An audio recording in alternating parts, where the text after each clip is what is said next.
Sí, bien. A ver, el hecho de que una persona tenga una solicitud de asilo o incluso ya tenga un asilo no significa que tiene patente de corso para hacer lo que quiera. De hecho, el asilo siempre viene condicionado, como por ejemplo el no hacer política desde el lugar asilado. No salir sin autorización del gobierno que lo asila, porque si yo estoy asilado aquí es porque si salgo algo me va a pasar, por lo tanto tengo que justificar por qué voy a salir, porque lo contrario si salgo pierdo el asilo. Eso es lo que pasó al presidente Bucaram, cada vez que regresaba al Ecuador perdía el asilo y después volvía, le volvían a dar, pero una vez que salía lo volvía a pedir. ¿Verdad? Porque si no notificas o no te autorizan no puedes salir. Pero una de las características más importantes es que si estás asilado en un país, es decir, si te están dando vida en un país determinado, lo primero que tienes que hacer es respetar sus leyes como cualquier otra persona. Yo cuando nosotros viajamos de turista a un país, cualquiera que este sea, estamos obligados a respetar sus leyes, no podemos hacer lo que le da la gana porque aquí no vivimos. ¿Okay? Y una de las razones por las cuales uno puede tener un problema migratorio es porque al intentar entrar o salir de un país determinado se detecta que yo tengo deudas con esa justicia. Que no necesariamente son deudas de crímenes graves, pueden ser deudas el simple hecho de no haber pagado una multa, el de haber sido ordenado que comparezca a una corte y no haya comparecido a la corte, en ese caso pues allá la autoridad sí se respeta. Ustedes recordarán que cuando un juez ordenó que comparezca el expresidente Trump, que todavía no había sido reelecto y no lo había hecho, le mandaron los marshals. Y los marshals fueron y por encima del servicio secreto que lo custodia, lo llevó escoltado, creo que era a Boston o a Nueva York, y él tuvo que ir, porque aquí nadie está por encima de la ley, y nadie está por debajo de la ley tampoco. De tal manera que si el exministro Serrano está restringido de libertad o privado de libertad porque de lo que se entiende ha sido una infracción de tránsito porque le han ordenado comparecer a la corte y no lo ha hecho, eso le va a pasar a cualquiera que simple y llanamente piense que está por encima de la ley y entre en desacato porque allá la autoridad de los jueces se respeta o se respeta. Esa causal en el escenario de que se... No te estoy escuchando, Luis. A ver, ¿me escuchas ahí ahora? No. No me escuchan, me indica, por favor, estimados compañeros. No escucho nada. Permíteme solamente un momento. ¿Me escuchas ahora sí? sí? Ya. Ahora sí. En el escenario no consentido de que efectivamente el señor hubiese cometido una infracción de tránsito y no se ha presentado ante las autoridades competentes, ¿sería esa razón suficiente o más que suficiente para poder ordenar por parte de las autoridades migratorias de Estados Unidos la deportación y no reingreso a Estados Unidos por una falta de esta naturaleza o no? Ahorita dice la legislación norteamericana, porque cada país tiene una legislación distinta, habría que ver cuál es la gravedad de la falta, porque lo que Estados Unidos probablemente pueda querer hacer es decir, lo voy a juzgar primero aquí, voy a hacer que cumpla la pena, si es que es una pena privativa de libertad aquí, y después lo voy a expulsar. Lo otro es que digan, no, esto no tiene pena privativa de libertad, pero usted aquí no puede hacer lo que usted quiere, por lo tanto, pague la multa y lo voy a expulsar. ¿Verdad? Esa es una decisión que se tomará dependiendo del caso concreto y de la gravedad de la falta que haya cometido. No sabemos si la infracción de tránsito es una infracción grave, no sabemos si es una infracción... Obviamente no es solo con multa, porque si es por no comparecer a la corte es algo un poco más grave probablemente, pero habría que determinar si el gobierno norteamericano considera que esa es una gravedad suficiente, incluso hasta para negar el asilo, en términos de, vea, ¿usted cree que aquí puede hacer lo que da la gana? Los jueces le ordenan una cosa y esto no es Ecuador, ¿sabe qué? Aquí no queremos una persona así, tenga la gentileza, regrese y lo van a desmarcar un avión, lo van a devolver. Entonces habrá que ver esos dos aspectos, porque por un lado está el aspecto judicial, que es el tema de que el juez le ordena comparecer por un tema de tránsito, y el otro es el aspecto propiamente administrativo, en donde el gobierno tiene que analizar la procedencia o no del asilo, y si él realmente es una persona que se crea que respeta la autoridad y las leyes norteamericanas, incluso en algo tan simple como una multa de tránsito. Y en base a eso se va a dirimir si es que lo devuelven o no lo devuelven, y cuándo lo devuelven, y en qué condiciones lo devuelven. Julio César, de lo que tú has indagado, investigado y como un conocedor de estos temas, ¿cuál es la situación jurídica del exministro Serrano aquí en el Ecuador? Pues de lo que yo entiendo, no hay una orden de prisión preventiva, no hay una alerta de Interpol para su localización, captura y extradición. Lo que hay es una investigación previa en donde aparentemente consta como sospechoso por los dichos de alguien respecto del asesinato de Fernando Villavicencio. Pero también hay que decirlo con claridad, Luisa, En este país no podemos seguir en términos de que aquí cualquier hijo de vecino dice, es que yo creo que fulano es el que participó y ese fulano ya lo investigan, ya poco y más le acaban la vida, sin haber hecho una investigación completamente prolija, más allá de que nos pueda caer mal o bien el personaje. Y eso es lo que lamentablemente nos estamos mal acostumbrando en este país. Pero en todo caso la situación jurídica de él es que está de calidad, entiendo, de sospechoso o de investigado en un tema que tiene que ver con el asesinato de Fernando Villavicencio. Hasta ahí su situación jurídica. Ok, con ese particular al que haces referencia, más allá de que está siendo objeto de una indagación o investigación, que no es lo mismo, entiendo, jurídicamente, que hablar de que una persona esté procesada. Siendo así, siendo que está siendo indagado o investigado en calidad de sospechoso, sobre todo en este caso puntual del asesinato de Fernando Villavicencio, ¿podrían, en base a ello, sin existir una orden de prisión, aprovechando de que está detenido o en calidad de detenido por las autoridades migratorias de Estados Unidos, solicitar el Ecuador o los jueces que están indagando o investigando el asesinato de Villavicencio y los otros casos, pedir su deportación y una vez que esté aquí, meterlo a cana o no? No, porque la prisión preventiva que generaría posteriormente una alerta de Interpol, una alerta roja de Interpol para fines de extradición, solamente es a partir de la formulación de cargos y esa es una etapa en la que todavía no se encuentra la investigación. Quienes investigan son los fiscales y los fiscales no pueden ordenar eso, lo ordenan los jueces, de tal manera que la petición fiscal tiene que venir hacia el gobierno norteamericano a través de los jueces porque hay un órgano regular. De tal manera que mientras no haya una formulación de cargos, eso no va a suceder. Ahora, ojo, esto va a pasar por la Interpol. Y la Interpol va a analizar si en efecto esto es un asunto que está bien manejado judicialmente o tiene alguna connotación política y puede incluso en un momento dado negarse a hacer la publicación de la alerta roja, que fue lo que ocurrió con el presidente Correa, en donde dijeron, no, esto tiene evidente notación política. Pues claro, todo el mundo, todos los que estaban en puestos públicos se encargaron de hablar del tema y evidentemente contaminaron políticamente el asunto al punto de que cuando sale la sentencia el Interpol dijo, vea, esto es político, archívelo ahí que esto viene de Ecuador, no pase tiempo. Eso pudiera ocurrir en un momento dado también con el exministro Serrano y con cualquier otra persona. De manera que hay que tener mucho cuidado cuando sobre estos temas se pronuncian personas que tienen cargos públicos o están involucradas en la política. Julio César, vamos a cambiar de tema, me queda claro. Gracias por darnos tus valiosas opiniones respecto del caso Serrano. Tú eres abogado, hombre de derecho, ejerces principalmente también el tema penal, esa es tu expertise. ¿Cómo ves lo que está ocurriendo en estos momentos en el Ecuador en torno a estas diferencias que existen entre la visión que tiene el Poder Ejecutivo y la Asamblea Nacional en torno a la decisión de la Corte Constitucional de admitir a trámite 3 de las demandas, de las numerosas demandas de inconstitucionalidad sobre las leyes de solidaridad nacional, de integridad pública y de inteligencia que fueron aprobadas por la Asamblea? ¿Cuál es tu lectura de estos hechos siendo un hombre que está en el ejercicio del derecho? Ahora, la Corte hizo lo que todo el mundo que medianamente entiende de esto sabía que era inevitable que la Corte haga. Desde el día en que se presenta por así decirlo, el proyecto, el borrador del proyecto de ley en la Asamblea, se dijo que estas normas tienen problemas de constitucionalidad. La primera es que aquí no hay unidad de materia. Pero no les interesó. El legislativo simplemente lo pasó sin casi que analizarlo. Luisa, tanto así fue que a la semana de una de estas leyes estar aprobada, a la semana, ya decían que había que reformarla porque tenían errores.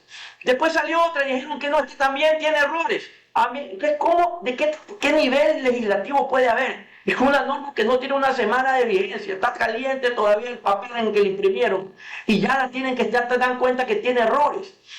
Yo entiendo que la Asamblea tiene 30 días para aprobar normas, pero el Ejecutivo trabaja de la mano con la Asamblea, eso es innegable. El Ejecutivo no tenía un tiempo para presentar esto. No pudo haber analizado con la Asamblea, pudo haber llamado a gente que sepa el tema constitucional. Yo en lo personal pienso que se hizo a propósito, y lo voy a decir con claridad. Estas inconstitucionalidades se hicieron a propósito para matar 2 pájaros de un tiro. Por un lado, venderle a la gente la idea de que se estaba combatiendo frontalmente la inseguridad y después tirarle la culpa a la Corte de que es la responsable y que por eso matan a la gente todos los días. Porque la Corte es el último bastión de institucionalidad que tiene ese país. Este país, donde lo perdemos, perdemos a la democracia. Hay que decirlo con frontalidad. Entonces, lo que la Corte hizo era lo correcto. Ahora, ¿la Corte qué va a hacer? Va a tener que analizar el fondo y tratar, porque eso es lo que se conoce como el indubio pro legislatore, le da el beneficio de la duda al legislador y parte de la creencia a la Corte de que el legislador hizo todo lo posible por mantener la constitucionalidad de la norma, tanto en el proceso de creación de la norma como en el fondo de la norma. Va a tratar de interpretarla por todas las vías posibles para ver si es que puede emitir una sentencia con una constitucionalidad condicionada de interpretación para decir esta norma es constitucional, se las voy a dejar válida, pero la tienen que interpretar así. Puede hacer otra cosa la Corte, suprimir palabras, comas, letras, párrafos y decirle suprimo esto porque esto está, no hay cómo salvarlo, pero le dejo esto para que lo pueda trabajar. Y el última instancia, decir, ¿saben qué? Ya le he interpretado por todos lados, le he sumado, le he quitado, le he hecho todo. No hay manera de interpretar esto de forma constitucional. La tengo que expulsar del ordenamiento jurídico. Entonces, no es que todo está perdido. Entonces, el presidente, en vez de estar haciendo marcha, lo que tiene que estar haciendo es armando un equipo que sepa de constitucional, ir a sustentar esto en la audiencia que habrá respecto a esto y ganarlo en los tribunales, no en las calles. Esto no se gana en las calles, esto se gana en los tribunales, porque entonces mañana el presidente se le ocurre decir que no hemos podido controlar la delincuencia, así que va a que cortarle la mano a los ladrones, decapitar a los que miran mal a las personas, y pena de muerte y caer y como la gente eso es lo que quiere, porque eso es lo que la gente quiere, habrá que hacer una marcha y los jueces tendrán que decir, ¿saben qué? Esto es válido. Entonces, si queremos institucionalidad, que nos quejamos que los jueces, que los fiscales, que no hay seguridad jurídica, si queremos todo eso, empecemos respetando las decisiones judiciales, si no, ¿de qué institucionalidad podemos hablar? En ese contexto, ¿consideras que la pregunta entre las 7 preguntas que ha enviado el Ejecutivo y que ya ha puesto a consideración de la opinión pública, que serían las que pondría en ese referéndum el 14 de diciembre, están para de alguna manera tener un control de la Corte y del proceder de los jueces, que es lo que hoy están cuestionando, el enjuiciamiento político de los integrantes de la Corte Constitucional? Si esto lo llegase a aprobar el pueblo en las urnas, ¿cuáles serían las consecuencias? Se acaba el Estado de Derecho en el Ecuador, porque resulta ser que la Corte estará sometida permanentemente a la amenaza de quien controle la Asamblea. Y el problema no es ese, Luis. El problema es que estas leyes no dicen, ninguna de estas leyes dicen, y estas reformas que se quieren hacer en la Constitución tampoco dicen, estarán vigentes mientras el presidente sea Noboa. No dice estarán vigentes mientras nos guste el gobierno de turno. No, estarán vigentes con este gobierno y con el que venga. Y nosotros en este país no podemos decir cuándo viene y qué gobierno va a venir después. Y entonces yo estoy seguro que muchos de los que están de acuerdo con todo esto que está pasando, no estarían de acuerdo si el gobierno fuera otro. Pero es que las leyes no funcionan así. Las leyes tienen que estar hechas de tal manera que funcionen bien independientemente de quién sea el gobierno.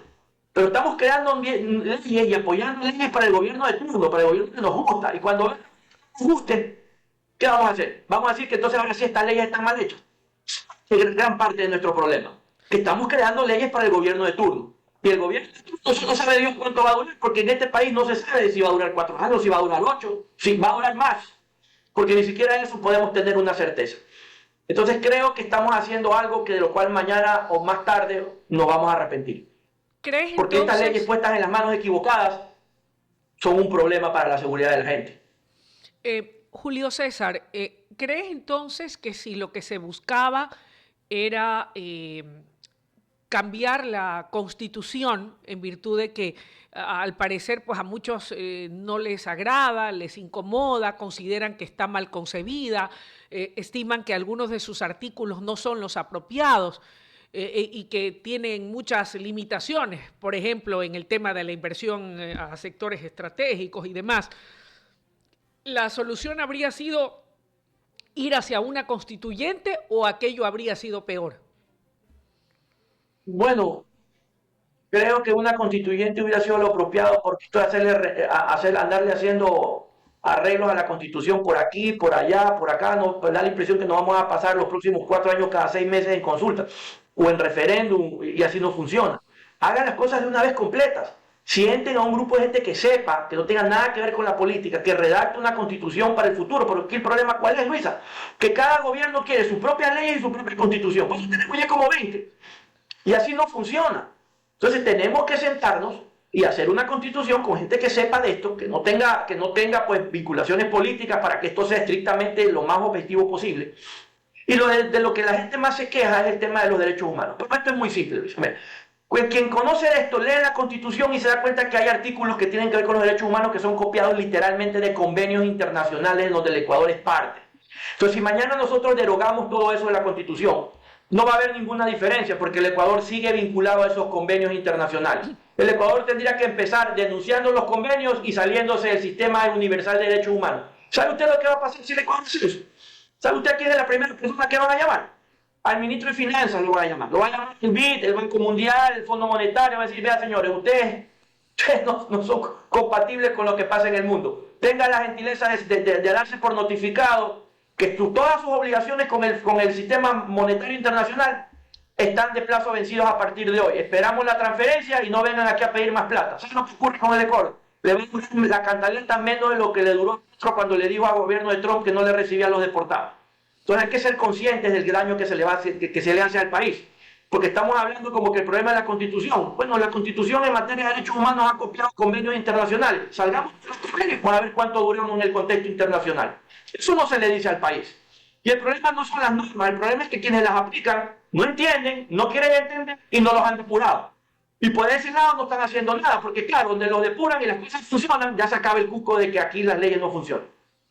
En ese contexto, y ya que has hablado del tema de que hay que, punto en el que coincidía también quien te antecedió en el uso de la palabra, que era Henry Cucalón, veo que ahí hay un punto en común en el que todos concordamos, la importancia de la independencia de poderes. ¿Cómo ves, como abogado, como hombre en el ejercicio del derecho, la forma en la que se está procurando integrar el nuevo Consejo de la Judicatura?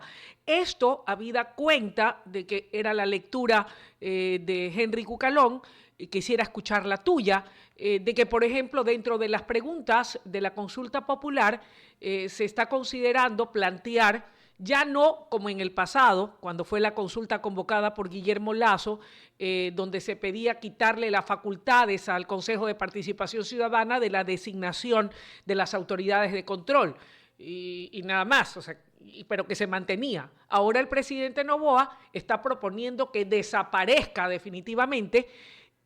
¿No crees que también debió incluirse el Consejo Nacional de la Judicatura, que ha tenido, no sé, yo sé que las organizaciones las hace la gente, pero no sé hasta dónde a veces la existencia de este organismo se pudiera prestar para, sin mala fe, sin ninguna intención, terminar no respetando esa famosa independencia de poderes? ¿Crees que es una buena forma de poder despolitizar a la justicia si mandamos a la consulta popular la desaparición o no? ¿Qué suerte corre el Consejo de la Judicatura o no?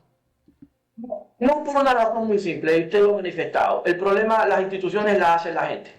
Lo que hace el Consejo de Participación Ciudadana, que es elegir estas autoridades, lo que hace el Consejo de la Judicatura, que es administrar la parte de la justicia y la parte disciplinaria de la justicia.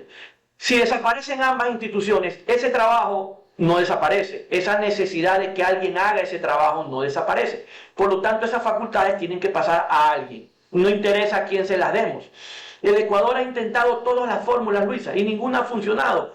Porque tan pronto le pasemos esas facultades a quien sea que se las pasemos, le van a meter la mano políticamente. Entonces lo que tiene que hacer es crear normas que impidan que la política se meta en la justicia. Por ejemplo, el problema del judicial, que tiene una estructura 100% política y a nadie le interesa cambiarla. Pero si usted le cambia las normas y dice, para ser consejero del Consejo de la Judicatura, usted tiene que probar. Pero durante los últimos 15 o 20 años no ha tenido ningún tipo de vinculación política. No ha salido ni en una foto siquiera en una campaña. No ha participado como candidato. Le pone todas las prohibiciones que tengan que ver con la política. Y además le exige que sepa de derecho procesal, de derecho administrativo sancionatorio, y temas técnicos, ¿verdad? Y experiencia, y no que esto de la probidad notoria, no, experiencia, pero realmente experiencia en el campo que tenga que ver con la justicia o el libre ejercicio, ¿verdad? En la litigación, por ejemplo. ya es otro el cantar, porque ya se las pone más difíciles. Pero aquí, ¿a quién ponen? Aquí ponen, fíjese, usted se da cuenta cuando usted recuerda, por ejemplo, cuando el presidente Lazo decía, el vocal tal tiene que irse porque lo puso el Ejecutivo y no los intereses del Ejecutivo. ¿Quién no le puede explicar a este señor que así no funcionan estas cosas? Pero así funciona la mente del político. Yo lo puse, a mí me debe, y a mí me responde. Entonces, mientras usted sigue poniendo en todos estos lugares, independientemente de cómo se llame la institución, gente que piensa que si yo lo pongo a mí me debe y el que lo ponen ahí piensa que él es deudor del otro, esto no va a funcionar. Pónganle el nombre que le ponga y mande las facultades a donde usted las mande. Porque las facultades y las necesidades no van a desaparecer. Hay que dárselas a alguien para que las ejerza. Y si a ese alguien le cae la política, también tendremos el mismo problema. Entonces el problema no está ni en las facultades, ni en la institución. Está en la forma en que estas personas llegan a los cargos y esa mentalidad de pensar que son deudores de la política de turno. ¿No crees que tal vez la solución sería volver al sistema de cooptación? No sé si tú coincidas con mi parecer respetuoso, más allá de que pues cada quien está libre de disentir de lo que esta servidora va a decir, y no lo voy a decir como comunicadora ni a nombre de la radio, sino como una ciudadana más. Yo siempre he creído que todo en la vida funciona a través de la política. Hay que actuar siempre políticamente. Todos somos políticos. La vida se sobrelleva. Soy político por naturaleza, solo dicen de la época de los Así griegos. es, exactamente. Entonces, la verdad es que yo creo que a ratos se sataniza un poco ese tema. Imagínate, pues, si mañana yo fuese abogada, vamos a suponer, estoy hablando en un caso hipotético, y yo quisiera ser parte del Consejo de la Judicatura, pero yo también tengo mi corazoncito y puedo haber tenido simpatía con X, Y o Z funcionario político y a lo mejor algún día me tomé una foto. Pero si quiero terciar, y si es que fuese en el reglamento lo que tú dices, de que, por ejemplo, para ser así súper drásticos, uno no tiene que aparecer ni en una foto, así no haya yo sido afiliada a un partido político, entonces ya me quitan la oportunidad de estar, uno. Y dos, con la cooptación, yo no sé si tú recuerdas aquella que en su momento presidió esta corte el doctor Roberto Gómez Mera, pero me parece un hombre de bien, un hombre honesto, un hombre preparado. Y recuerdo, por lo que he podido investigar, y recuerdo también que allí había gente muy seria y muy honorable. Obviamente debe haber habido de todo como en la viña del Señor, pero la gran mayoría, ¿verdad?, eran gente respetable y fue escogida por medio de este sistema de cooptación. ¿No crees que tal vez retomar aquel sistema pudiera ser una honrosa salida para tratar de alguna manera despolitizar o sacar los intereses o tentáculos de la política de coyuntura del sistema judicial? A ver, rescato varias cosas de lo que tú dices. Lo primero, creo que la cooptación es una muy buena idea. Dos, hay que distinguir la política, que no es mala, de la politiquería, que es el problema que tenemos, porque es lo mismo que hablar de libertad cuando realmente lo que hay es libertinaje, ¿verdad? Y algo que dijiste, la política de coyuntura. El problema es la política de coyuntura, porque nadie piensa a mediano o largo plazo. Todo el mundo piensa por eso lo que decía, las leyes para el gobierno de turno. Que las leyes no son para el gobierno de turno, la constitución para el gobierno de turno, que la constitución no es para el gobierno de turno. Ahora, la gente siempre, todas las personas tienen un proyecto de vida. Entonces, por ejemplo, en los Estados Unidos los abogados se gradúan de abogados y ya saben si quieren seguir siendo abogados en libre ejercicio todo el tiempo, o dicen, no, yo quiero acabar mi carrera con algo que sea honorable, quiero ser juez. Y entonces se cuidan, pues, y hacen las cosas bien para no tener ninguna tacha para poder llegar algún día a ser juez. Quien algún día quiere o aspira a ser fiscal general o a ser miembro del Consejo de la Judicatura para transformar desde ahí lo que sufrió, lo que vivió en el libre ejercicio, ¿verdad? Se va a cuidar y va a hacer las cosas bien justamente para eso, ¿verdad?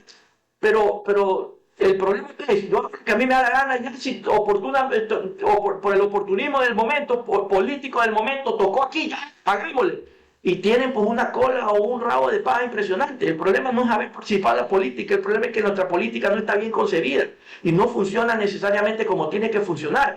Ahora, no es mala la política, el problema es que quien llega a través de la política tiene una absurda mentalidad de pensar que le debe a quien lo pone. Ese es el problema. El presidente Trump nombró, y lo menciono porque siempre en los Estados Unidos a veces es un referente, a una jueza antes de salir de su primer mandato, porque había fallecido una, Y cuando la hizo nombrar, porque él es el que la nomina y es el Senado el que la nombra, y él la hizo y la hace nombrar, es una de las personas a la que llama para decirle, oye, tienes que aquí ayudarnos con este tema de que yo gané la elección, y le dice, yo no me debo a usted, yo me debo a la Constitución, lo siento mucho, y tenga la gentileza, no vuelva a llamar. Sí, en el Ecuador es impensable, impensable. Entonces, mientras esa mentalidad no cambie, póngale el nombre que usted quiera, haga lo que usted quiera, siempre la política va a pervertir la estabilidad jurídica, la seguridad jurídica y que las instituciones del Estado funcionen como tengan que funcionar, lamentablemente. ¿Qué hacemos entonces? Además de pensar en que el sistema de cooptación podría ser ese instrumento o herramienta válida para intentar despolitizar el Poder Judicial. ¿Qué más sugerirías? ¿Qué propones? Yo creo que la cooptación es importante. Creo que debe haber un replanteamiento del tema constitucional, pero a largo plazo, hecho por gente que sepa, porque si van a ser políticos tenemos un problema, lo mismo, va a salir más caro el remedio que la enfermedad. Otro problema que tenemos, Luisa, es que pensamos que problemas de larga data se resuelven en 2 días y no funciona así, y queremos solución para mañana y no funciona así. Y entonces no tenemos un proyecto de país, sino en el mejor de los casos de gobierno, es decir, 4 años y esto es. Y lo otro es que el Ecuador necesita, y hay que decirlo con claridad, necesita un nuevo contrato social. La mentalidad del ecuatoriano en general tiene que cambiar, porque si el que va a votar o va a elegir o va a ser funcionario público es el que piensa que está bien robarse la cola del camión que se acaba de volcar, o que está bien pasarse el pare porque tú no sabes quién soy yo. Ese es el que va a votar y entonces estas cosas no van a cambiar. Entonces el Ecuador necesita realmente un nuevo contrato social. Perfecto. Mi querido Julio César, quiero agradecerte la deferencia que has tenido para con nosotros a propósito de estos temas que son importantes y que pues siempre es valioso para nosotros poder contar con la opinión adecuada, en este caso de un profesional de tu valía, conocedor de estos temas y sobre todo un profesional serio. Gracias por estar siempre presto a colaborar con nosotros. Gracias a ustedes, el privilegio ha sido mío. Que tengan un buen día. Un fuerte abrazo para ti.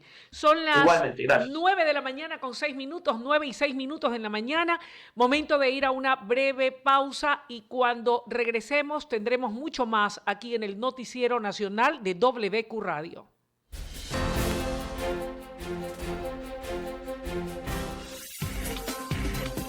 WQ Radio. WQ Radio.